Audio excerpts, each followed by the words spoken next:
벌써 8월 첫주 한 주간 우리가 맞습니다. 우리가 지난 한 주간 그랬습니다만은 이제는 본격적인 불볕더위가 8월 한 달도 계속될 것으로 봅니다. 들이 있는 곡식이 또 연걸어가는 따가운 햇볕으로 인해서 또 이렇게 한 해의 곡식에 한 핵을 긋는 그런 시기이기도 합니다. 연일되는 폭염 또 연일되는 그런 가뭄으로 인해서 들에 많은 곡식들이 타들어가고 있고 이 비가 오랜 동안 오지 않음으로 인해서 농부들의 마음은 바싹바싹 아마 그 마음이 타들어가지 않나 그런 생각을 그렇게 가져봅니다. 아무쪼록 우리가 이 무더위 지혜롭고 또 슬기롭고 잘 지낸다는 것은 정말 하나님의 은혜 가운데 사는 길이라는 것을 우리가 염두에 둘 필요가 있음을 말씀을 드려봅니다. 아무쪼록 이 8월 불볕더위 여러분 모두가 건강 잘 지키시고 또 건강한 만큼 여러분들 믿음이 성장해서 또 하나님 나라에 한 걸음 한 걸음 날마다 가까이 나갈 수 있는 그러한 모두가 다 되었으면 좋겠다라는 말씀의 의미를 여러분들에게 전해봅니다. 오늘 이 본문 로마서 10장 11절에서 15절의 말씀을 가지고 부끄러움을 당치 아니하리니 라는 말씀의 제목을 가지고서 하나님의 말씀을 전하도록 하겠습니다.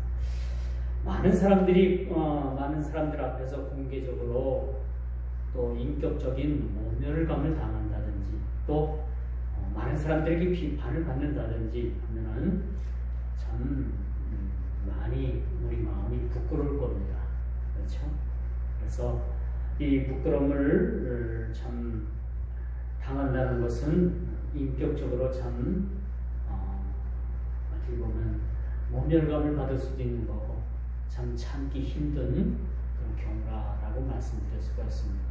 우리가 살면서 부끄러운 일 당하지 않는 것이 어디 있겠습니까만 그렇죠.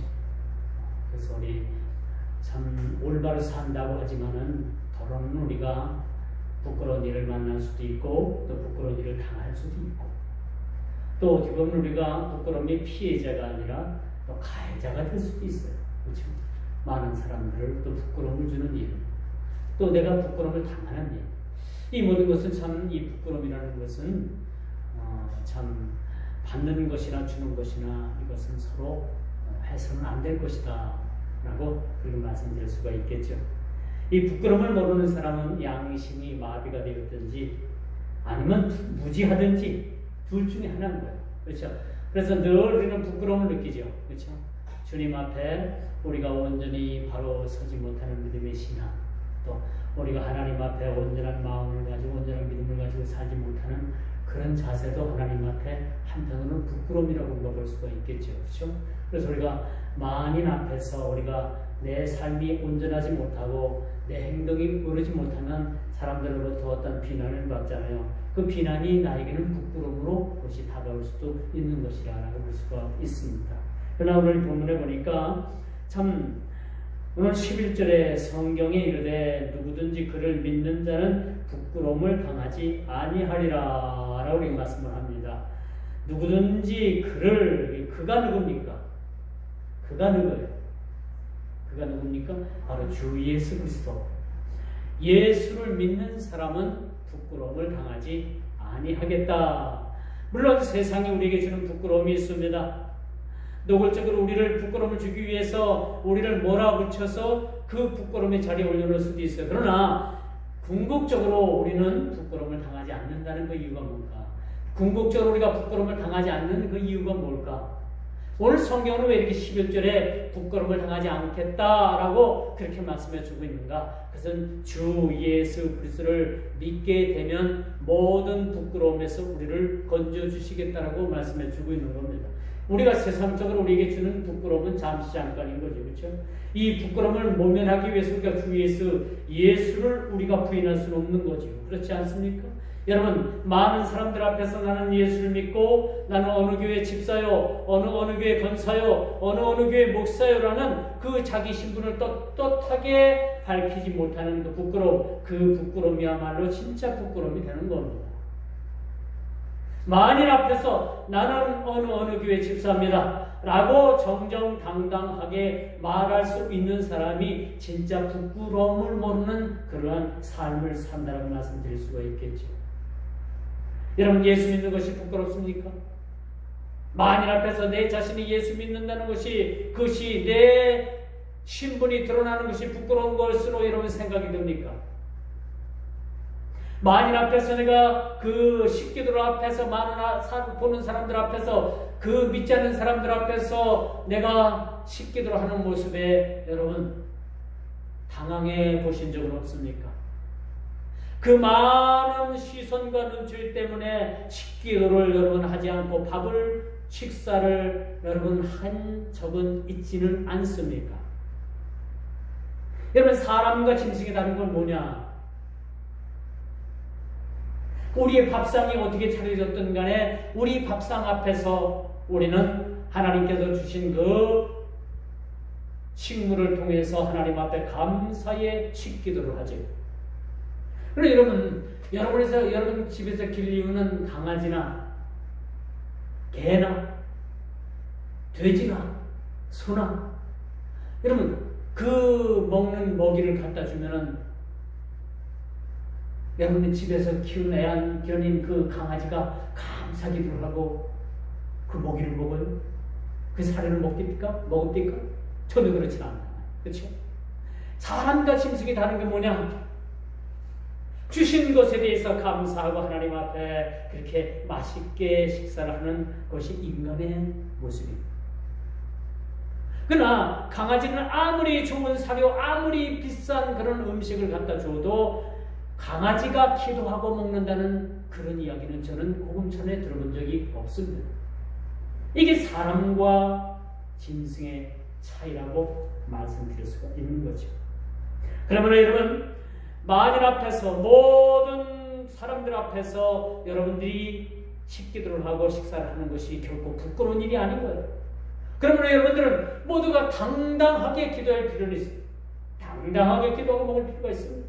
그러나 이런 건 있죠. 많은 사람들이 막 그 공식당에서 막 사람들이 막 떠들고 많은 사람들이 있으면 그 사람들 앞에서 크게 기도하기보다는 조용하게, 그렇죠? 조용하게 그 앞에 있는 그 식사를 위해서 우리가 지혜롭게 기도하는 것도 사실 필요하다. 제가 신학교 신대원 다닐 때 이제 그 학교는 한 3,000명, 1학년, 2학년, 3학년 해갖고 3,000명 이상이 막 모여가지고 막 그냥 그렇게 생활하다 보니까 학교 식당에 구내 식당이 비좁아요. 그러니까 이제 우리 학생들이 가끔은 이제 이렇게 돈을 좀 모아가지고 그 용인에 있는 읍내에 나가가지고 가서 식당에 가서 밥을 먹어요. 그 밥을 먹으러 가도 그 점심때가 되면 보통 다 신학생들 뿐이야. 그런데 방에서 막 통성기도가 막 들려오는 거야. 바깥에는 그 세상 사람들도 앉아서 식사를 하고 신학생인 저들도 앉아서 식사를 하는데 막 방에서 이제 어느 지역에 향후회다 해가지고 그 지역에서 모인 막 그 신학교 그 전사님들이 막 통성으로 막 방에서 기도하니까 우리는 이해하죠. 신학생인 저희들은 이해를 합니다. 아이고 뭐 그럴 수도 있지 뭐 저렇게 기도하는 거. 근데 거기 자리에 앉았던 이방인들은 밥을 먹다가 식사를 하다가 눈살을 찌푸리는 거죠. 눈살을 찌푸리고 다 한마디씩 하고 욕을 합니다. 그 다음엔 여러분들에게 맡기겠어요. 이게 잘된 일인가 못된 일인가는 여러분들에게 맡깁니다. 제가 이거 강단에서 이렇다 저렇다 갖다 보자 결론 낼 필요는 없고, 여러분 같으면 어떻게 하겠는가? 여러분 같으면 어떻게 생각하겠는가? 여러분 같으면 그 자리에 앉아있던 여러분이 부끄러웠는가 아니면 자랑스러웠는가라는 건 여러분 스스로 한번 판단해 보시기를 바랍니다. 가끔 TV를 보면요, 흉악죄를 저지르고 흉악범이 살인을 하고도 TV에 그냥 막 비춰지는데 얼굴을 막 고개를 빳빳이 이렇게 들고서 자기가 살인 저지른 걸 갖다가 자기가 살인한 걸 갖다가 아주 뭐 잘했다 자기는 조금이라도 양심에 꺼리는 것도 없다라고 막 고개를 막 빳빳하게 그렇게 들고 TV 앞에 나타났으면 어떻게 해요? 모든 사람들이 뭐라고 말합니까? 참도 나쁜 사람이다 말이에요. 그렇죠? 저렇게 흉악 죄를 저지르고도 저렇게 한번 하나 반성하는 기미도 없이 저렇게 고기를 빳빳하게 들고 참도 나쁜 사람이다. 저 사람 사형시켜야 된다고 심지어 그런 소리까지 나오지요. 그 흉악범은 어떤 마음이었을까요? 전혀 자기가 지은 죄에 자기가 지은 그 흉악한 그 죄에 대해서 전혀 양심의 가치도 느끼지 않을 뿐만 아니라 그 자기가 한 행위를 정당하다고 생각하는 그러한 부끄러운 그런 모습을 보여주고 있는 겁니다. 살면서 부끄러움을 느끼는 것이 이렇게 나쁜 건 아니에요. 내 스스로가 부끄러운 일을 내가 스스로 행했다면 내 스스로가 부끄러움을 느끼는 것도 사실은 좋은 일입니다. 내 스스로가 부끄러운 일을 행하고도 그 부끄러움을 느끼지 못한다면 제가 초대도 말씀을 드렸습니다만은 양심이 어긋났다든지 양심이 어긋났다든지 아니면 무지하다든지 둘 중에 하나라고 말씀드릴 수가 있는 것입니다. 그러면 오늘 본문 우리가 한번 다시 한번 살펴봅시다. 누구든지 보십시오. 11절 성경에 이르되 누구든지 우리가 문맥 하나하나를 뜯어봅시다. 하나하나 이렇게 잘라서 생각해봅시다. 하나하나를 누구든지 그죠? 누구든지 그를 믿는 자는 그가 누굽니까? 바로 주 예수 그리스도라고 말씀해 주셨죠. 예수님이라고 말씀해 주셨죠. 자, 누구든지 예수를 믿는 자는 부끄러움을 당하지 아니하리라 라고 말씀해 주고 있습니다. 오늘 이 본문 11절 이 본문 하나로 오늘 본문 말씀이 시작해서 끝을 맺는 겁니다. 사실 더 이상 부연 설명이 필요 없는 거예요. 누구든지 그를 믿는 자는 부끄러움을 당치 아니하리라. 부끄러움을 당치 않는 그 결론의 말씀이 뭡니까? 구원을 받겠다는 거예요. 하나님의 자녀로 인정해 주시겠다는 겁니다. 하나님 자녀가 된다는 겁니다. 만인 앞에서 그를 인정하게 되면요, 나도 그를 인정하겠다는 얘기죠. 누구든지 만인 앞에서 나를 부인하는 자는 나도 그를 부인하고, 누구든지 만인 앞에서 그는 나를 주라고 시인하게 되면 나도 너를 내 하나님 앞에서 너를 내 친구요 하나님의 자녀라는 거 인정해 주겠다, 시인하겠다라고 우리 주님께서 그렇게 말씀해 주고 있습니다. 누구든지 저를 믿는 자는 부끄러움을 당치 아니하리라. 문맥이 세 달라고 다 끊어지네요. 그렇죠? 누구든지 예수 그리스도를 믿는 자는 부끄러움을 당치 아니하리라. 할렐루야? 이해가 가죠? 살면서 부끄러움에 인해서 민망함을 당한 경험들이 있을 겁니다. 저도 민망함, 부끄러움 당한 적 많이 있고요. 수줍음을 많이 그렇게 수줍음하고 또 이렇게 부끄러움하고 또 성격이 다르죠. 내 나름대로 하긴 했는데 사람들이 나를 또 절하평가하고 심지어는 비방하고 그러게 되면 뭐예요? 내 자신이 상당히 부끄러움을 느낄 때가 있는 거예요. 아, 내가 이 정도밖에 안 되나? 아, 내가 이 정도인가? 내 스스로가 자기감도 들 뿐 아니라 부끄러움을 느낄 때도 많이 있는 거예요. 심지어는 이 상황에서는 지구멍이라도 있으면 좀 들어가고 싶다라는 그런 표현을 많은 사람들이 하죠.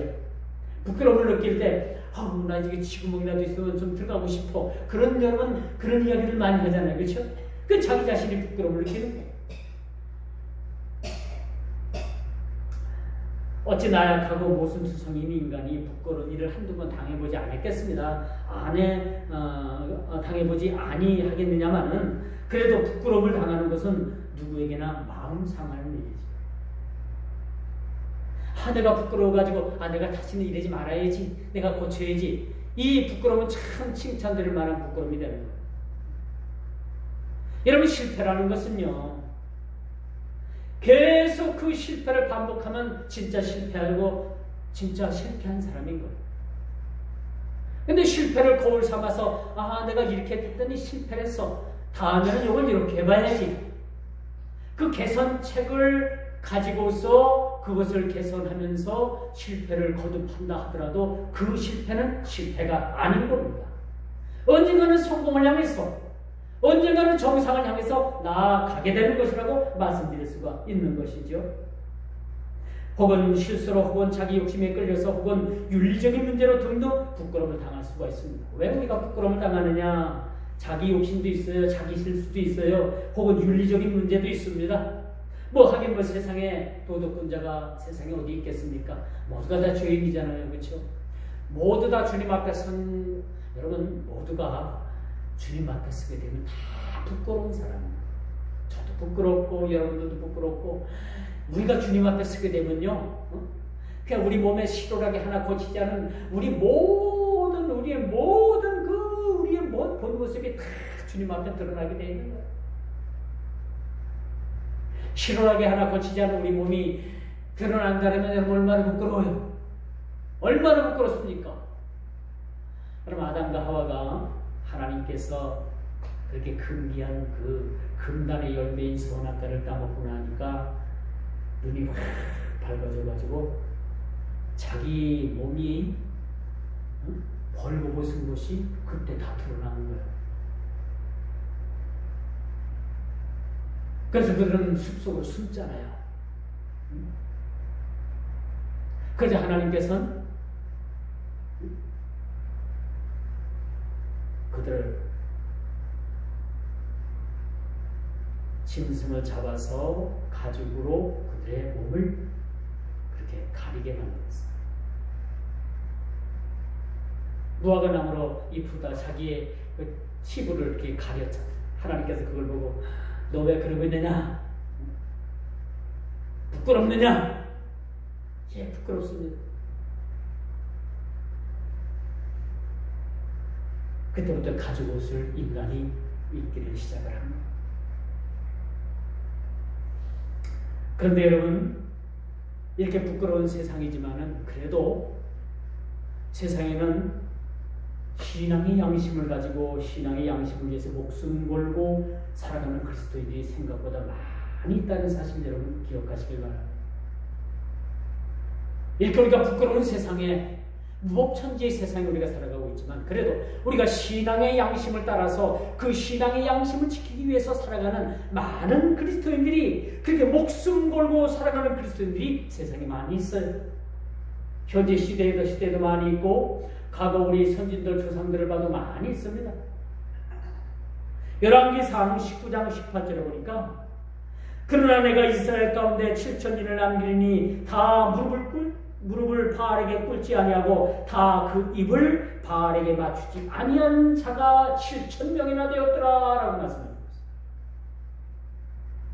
그렇게 예수 믿는 사람들, 그렇게 하나님을 믿는 사람들을 잡아다 죽이고 심지어는 선지자까지 잡아다 죽이려고 하는 그 시대에, 그런 악한 시대에 우상이 범람하고 그 우상에게 절하지 아니한 하나님을 믿는 사람들 7,000명이 있었다는 사실 여러분 생각하면 대단한 일 아닙니까? 대단한 일이고. 여러분, 사회주의나 공산주의 국가에서는 기독교를 인정하지 않습니다. 특별히 교회를 인정하지 않아요. 공산주의 내지 사회주의에서는 교회를 인정하지 않고 교회를 모두 다 폐쇄시킵니다. 여러분, 가까운 중국을 보십시오. 구소련을 보십시오. 북한을 보십시오. 북한에 교회가 있어요? 무슨 만수대 교회? 그 다 선전용입니다. 온전한 그런 교회가 아닌 거예요. 그러니까 북한의 기독교 그 진실된 믿음의 신앙인들이 다 지하로 숨어든 겁니다. 유대인들이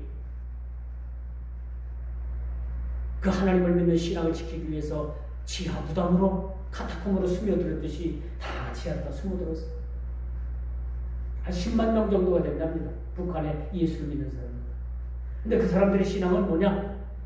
잡히면 무조건 죽어요. 죽음을 각오한 일사각오의 신앙을 가지고 사는 사람들이 북한에 10만 내지 13만이래요. 그 사람들의 신앙은 우리의 신앙과 다릅니다. 우리가 예수 믿다가 예수 안 믿겠다고 하면 누가 뭐라 합니까? 예수 믿으면 누가 뭐라고 하는 사람 있어요?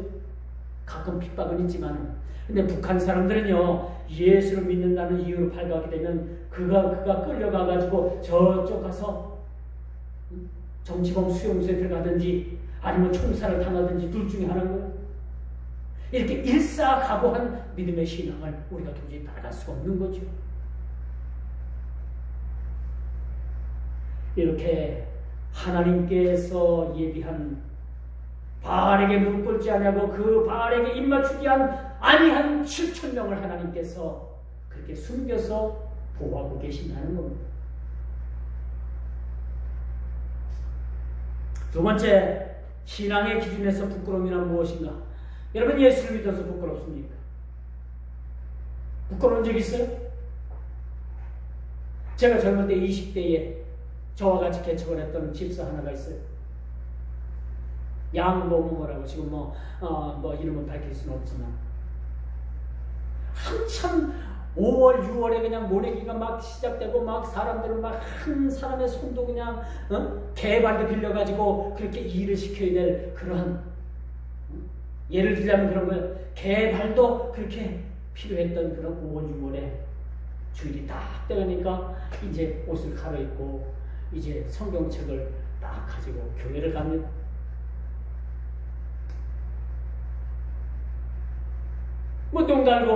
눈 갈고 모내기 하려고 하는 많은 사람들이 이제 두 개 쭉 그렇게 참이라고 하죠. 간식. 아침, 점심 사이에 먹는 간식. 참이라고 하나요? 간식이라고. 그걸 먹기 위해서 이제 모내기를 하다가 두 개 쭉 앉아 있는데, 이 양반이 이제 교회를 딱 가는데, 양모모씨 어디가? 저기요. 또 한 사람이 물었어요. 모르고 물었겠어요? 알고 물었겠어요? 이렇게 바쁜데 교회를 가느냐, 이게 못마땅한 거죠. 또 물었습니다. 어디가? 저기요. 한 사람이 나서서, 저기가 어디야? 저기요. 왜 떳떳하게 교회 간다 소리를 왜 못합니까? 나는 예수를 믿기 때문에, 오늘날이 주일이기 때문에 나는 교회 갑니다. 나는 떳떳한 그런 대답을 왜 못하는 거야? 3번씩이나 묻은 사람들도 좀 짓궂었지만은 그 3번 대답에 교회 갑니다 소리를 못하고 저기 가요, 저기 가요, 저기가 어디예요? 교회 간다는 것이 부끄럽고 예수 믿는다는 것이 부끄럽기 때문에 저기 간다는 거죠. 저기가 어디예요? 죽으러 가요? 살러 가는 거예요? 그런 것을 저는 봤습니다. 이건 아니구나. 이건 아니구나. 당장 내 목에 칼이 들어오고 너 예수 믿으면 죽고 예수 안 믿는다면 살려준다라고 그렇게 내 목에 칼이 들어와도 나는 예수를 믿습니다. 영원히 나와 함께 하실 그 주님을 내가 일평생 내가 단시간 요 시간을 요 몇 초도 안 되는 요 시간을 내가 모면하기 위해서 예수를 부인할 수는 없습니다. 그런 신앙 고백이 진짜 신앙의 고백이 되는 겁니다. 이런 신앙의 고백이 진짜 부끄러움이 없는 고백이 된다고 말씀드릴 수가 있는 것이죠. 그래서 성경은 부끄러움을 피하기 위한 이에 대한 대안으로 누구든지라는 그 대상을 폭넓게 그렇게 범위를 적용하고 있는 것이 참 하나님의 은혜입니다. 청주시, 서원구, 사직동에 있는 사람만 부끄러움을 당치 아니하겠다라고 딱 그 지역을 국한시켜놓고 거기 사직동 중에서도 50명만 이렇게 인원을 제한시켜놨다라면 모든 사람들이 거의 다 부끄러움을 당해야 될 그런 상황 아닙니까? 그러나 오늘 성경은 그렇게 말해주고 있지는 않아요. 그 범위를 아주 그 대상을 폭넓게 그렇게 적용하고 있다는 것을 우리가 보게 됩니다. 이게 하나님의 은혜인 거예요. 누구든지 그리스도 예수 안에서 누구든지 주를 시인하는 자마다 구원을 받게 된다는 사실을 우리가 기억을 하게 되는 거죠. 그 대상이 오늘 보면 12절에 보니까 그 대상이 누구냐? 유대인이나 헬라인이나 이방인이나 누굴 막론하고 그를 믿는 자는 부끄러움을 당치 아니하겠다라고 그렇게 말씀해 주고 있는 거예요. 이거는 민족적 차원을 뛰어넘는 겁니다. 한 지역의 차원을 뛰어넘는 거예요. 대한민국을 뛰어넘어서 모든 세계, 그 글로벌 세계 모든 나라를 대상으로 하고 있다는 사실들을 우리가 보게 되는 것이죠. 이스라엘인 그 유대인이나 헬라인이나 이방인이나 어느 누구를 막론하고 그를 믿는 자, 주 예수 그리스도를 믿는 자에게는 부끄러움을 당하지 않는 삶을 살게 해주시겠다는 거예요. 얼마나 감사한 일입니까?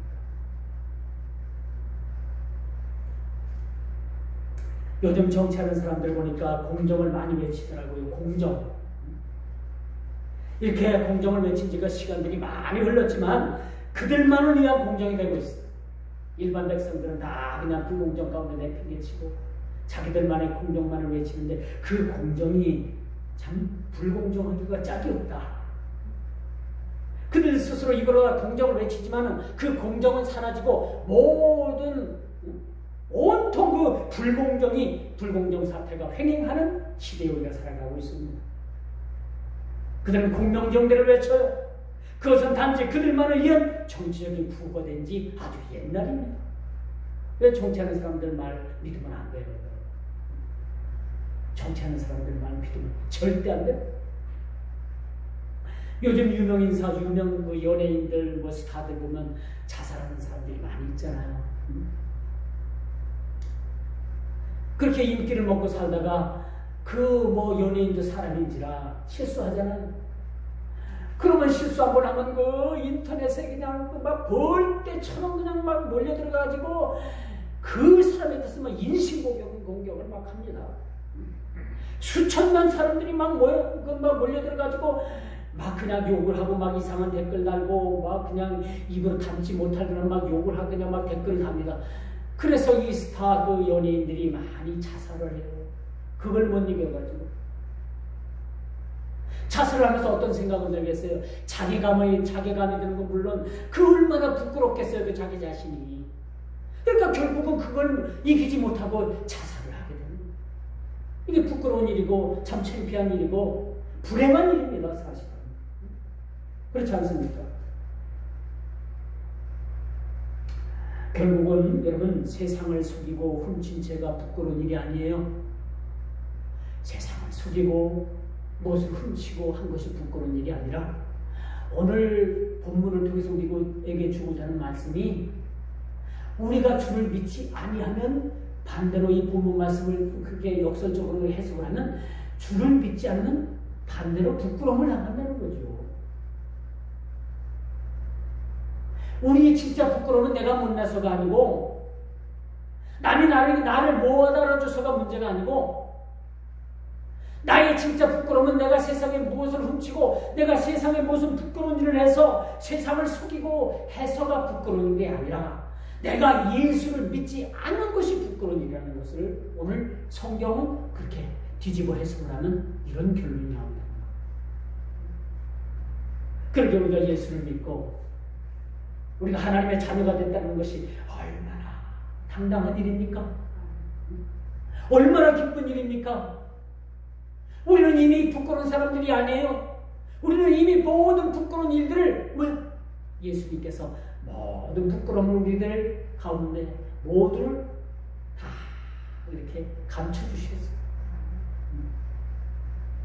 흰 세마포로다 우리가 마지막 때가 되면 주님 앞에 설 때 되면요 우리가 흰 세마포로 단장으로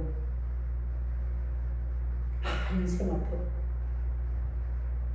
그 세마포로 우리 덮었다는 것은 우리 모든 죄를 주의 보혈로 말미암아 깨끗하게 하셨을 뿐만 아니라 모든 우리의 흠을 덮어주십니다. 그리고 우리가 하나님 앞에 가 서게 됩니다.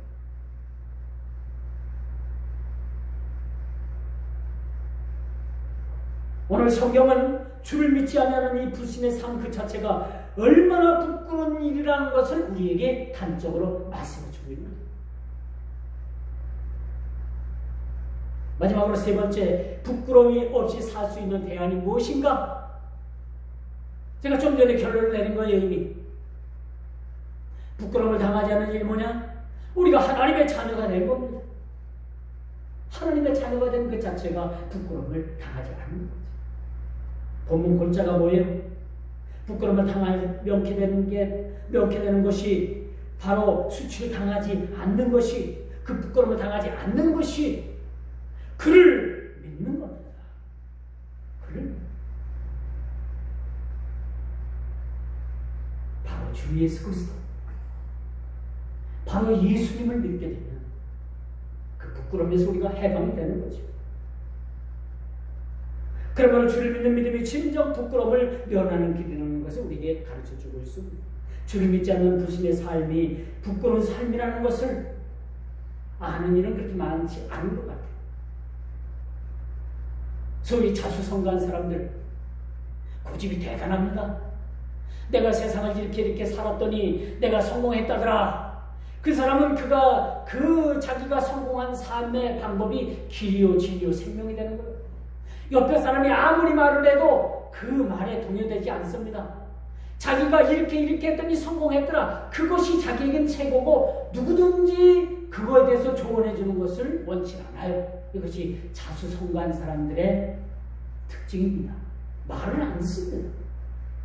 이렇게 오늘 성경에 좋은 이야기, 생명에 관한 이야기, 그렇게 구원에 관한 이야기, 부끄러움을 당하지 않는 이야기가 쓰여졌음에도 불구하고 이것을 믿는 사람들이 그렇게 별로 많지 않다는 거예요.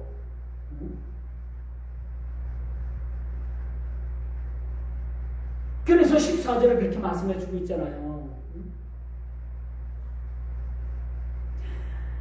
오늘 14절 말씀과 같이 듣지도 못하고 판단이 서지 않는 사람들에게 복음을 전파해야 될 의무가 우리들에게 있다는 거죠. 왜 먼저 우리를 불러주셨고 왜 우리를 부끄러움을 당할 자리에서 우리를 그렇게 그 자리에서 면케해 주셨는가? 14절이 오늘 복음 해답을 우리들에게 주었습니다. 그 부끄러움을 당할 자리에 가서 하나님의 복음을 전하라는 거예요. 복음의 전령사가 되라는 겁니다. 그들에게 복음을 전하는 아름다운 발이 되라는 거예요. 멋있는 발이 되라는 겁니다.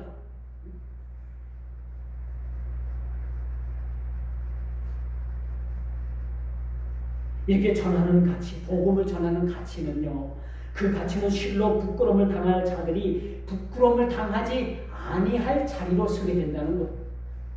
실로 이 가치가 엄청난 것이죠.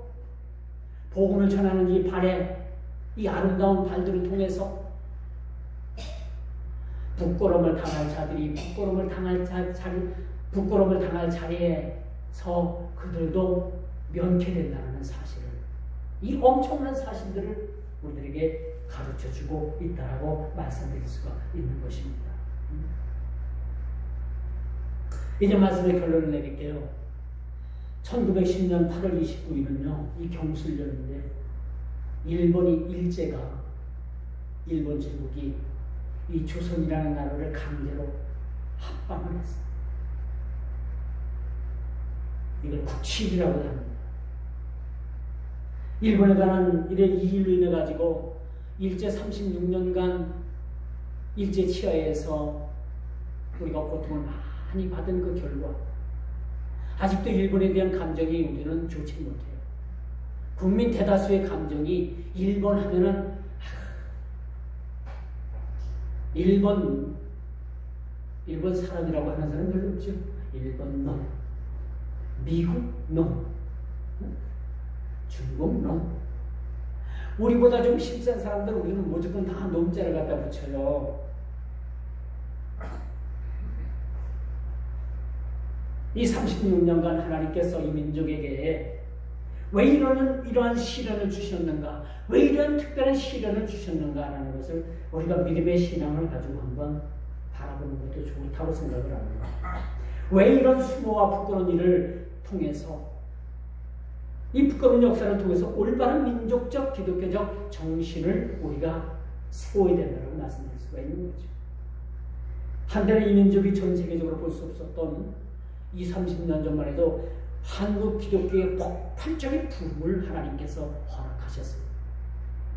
근데 불과 30년도 채 되지 않고 반세기도 되기 전에 지금 한국교회가 급속도로 퇴락의 길을 걷고 있는 사실을 여러분 알고 있습니다.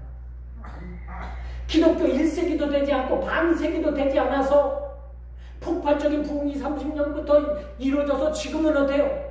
한국 기독교가 아주 폭발적으로 부흥한 것만큼 급속도로 지금 이제 과거의 일제에 대한 부끄럽고 치욕스러운 역사를 어떻게 하면 자랑스러운 역사로, 자랑스러운 기독교 역사로 우리가 바꿀 수 있을까? 과거 일본은 우리들에게 부끄러움을 줬던 나라입니다. 이제 우리가 그 부끄러움에서 헤어나는 길은 이 나라 민족의 기독교적인 그런 정신을 세울 뿐만 아니라 기독교적인 그런 역사의 계승이 우리에게 필요하다고 말씀드릴 수가 있는 거죠. 단순하게 일본 제품에 불매운동을 한다고 해가지고 우리가 부끄러운 일을 넘어설 수는 없습니다. 요즘 보니까 무슨 뭐 죽창가 이야기가 또 나왔는데 죽창가를 부른다고 해가지고 우리가 일본에 대한 그 감정, 그 신의 감정을 씻어낼 수는 없습니다. 점점점 골이 깊어만 갈 뿐인 거죠. 어떻게 했느냐? 기독교의 정신으로 그들을, 우리를 부끄럽게 했던 그들을 우리가 품는 거예요. 용서하는 겁니다. 성경에는 내 원수까지도 사랑하라고 했는데, 물론 일본이 원수 같기도 하여 사랑해야 돼요. 부모이 되는 거죠. 우리와 비슷한 어려움을 겪고 우리와 비슷한 그런 경험을 했던 이스라엘이 있습니다. 유대인들이 있어요. 그들은 과거에 참 하나님을 섬기지 않고 우상을 그냥 열심히 섬기다가 그렇게 하나님 앞에 이리저리 쥐어 터지다가 결국은 어떻게 해요?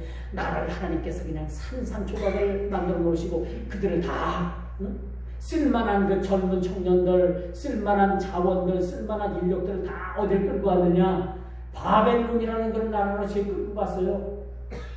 끌고 가가지고 그들을 70년 동안이나 가뒀던 사실 압니까? 우리나라는 비록 36년간이죠. 이 유대인들은요 70년 동안이나 그 바벨론이라는 나라에 끌려가가지고 수많은 수고를 당하고 조공으로 살고 이제 70년 세월이 흐르면서 나라가 흔적도 없이 사라졌어요. 이스라엘이라는 나라가. 그런데 하나님께서는 70년이 다 지나자 그들을 조국 이스라엘로 보내기 시작을 하는 거예요.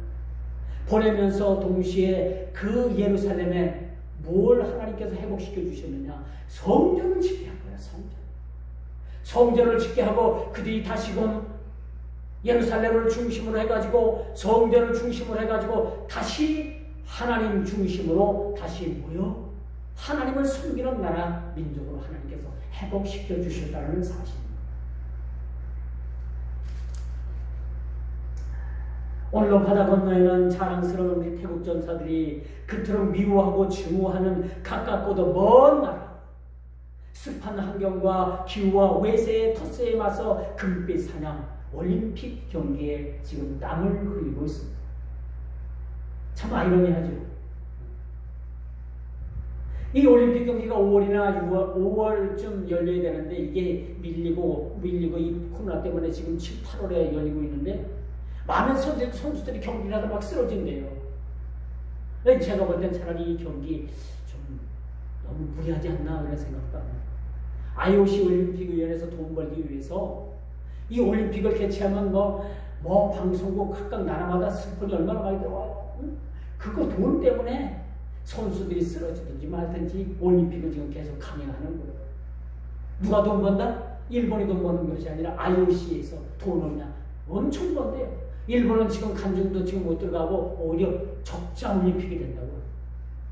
그 일로 인해 가지고 막 코로나가 더 많이 발생이 되고 지금 일본은 남는 올림픽이 아니라 어찌 보면 국민들로부터 원망의 대상이 되는 그런 올림픽을 치르고 있는지도 모릅니다. 부끄러움을 자랑스러움으로 바꿔주시겠다고 주님 말씀합니다. 부끄러움을 자랑스러움. 오늘 본문엔 자랑스러움까지는 없지만은 이 본문을 직역하면 바로 그거예요. 부끄러움을 당치 아니하리라? 그럼 뭐예요? 너희들을 자랑스럽게 만들어 주시겠다 이겁니다. 오늘 이 거룩한 주일을 통해서 오늘 이 본문 말씀을 통해서 말씀을 듣는 사랑하는 성도 여러분들도 마찬가지죠. 지금까지의 삶이 부끄러움이었다면 이제부터는 하나님께서 여러분 모두 한 사람은 개인을 다 자랑스러운 하나님의 자녀로 세워주시겠다는 이 말씀의 약속을 붙잡고 일주일 동안 여러분 승리하고 돌아오는 여러분 모두가 되기를 주님의 이름으로 축원하면서 말씀을 맺도록 하겠습니다. 기도합니다.